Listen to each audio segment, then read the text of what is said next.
Hemos visto ya la parte de la institución del bautismo y lo que el bautismo provoca en nuestras vidas, pero también conlleva una gran serie de responsabilidades.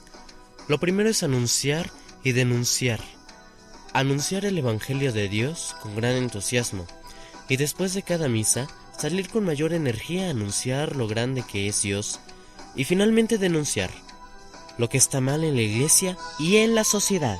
No pueden decir nunca que la iglesia no debe meterse en la sociedad y política, porque la iglesia no es el templo ni sus ministros, sino todos sus miembros, los laicos, los bautizados, y ellos están dispersos en la sociedad.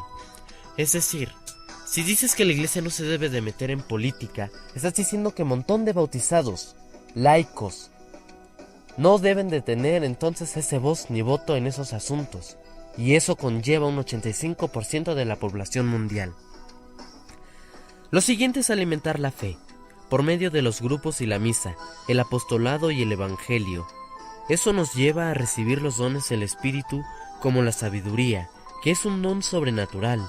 Somos tocados por la sabiduría y no solo por el sentido común, sino que somos fuente para las palabras que no diríamos por nosotros mismos. Y nos dice el Papa Francisco también, cuando las frases cristianas se dan sin Cristo, comienzan a emprender el camino de la locura. Quien no alimenta su fe cae en el riesgo de perderla por completo, y quien no cree en Dios es un tonto.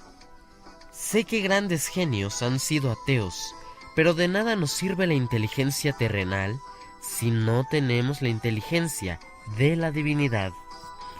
Si tenemos solo inteligencia de este mundo, no tenemos nada. En cambio, la sabiduría de Dios es el todo infinito.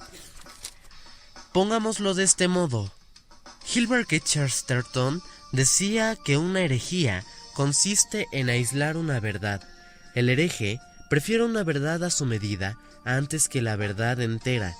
Pero ya que solamente la verdad entera da libertad, la herejía se revela como esclavitud más que como liberación. Siguiente, compartirla. Nuevamente Chesterton nos da una gran idea al decir que nadie puede tener una religión privada, como tampoco puede tener un sol y una luna privada. El tesoro de la fe es un regalo para compartir. No hay que ser egoístas, porque mucha gente necesita fe antes que dinero y que pan. Todo esto conlleva el bautismo, y más aún, de nuestro propio interés, debe surgir el deseo de la fe y pedirlo. Hay quienes dicen que la iglesia y la vivencia es deficiente, no necesario, pero ese ideal no consiste en que hayamos probado el ideal cristiano y que lo hayamos considerado deficiente, sino más bien en que habiéndolo considerado demasiado difícil, no lo hemos probado, y por no vivir nuestras promesas bautismales, ni pedir la fe, vivirla, alimentarla, ni compartirla, preferimos decir que es deficiente o no necesario, antes que vivir nuestra fe.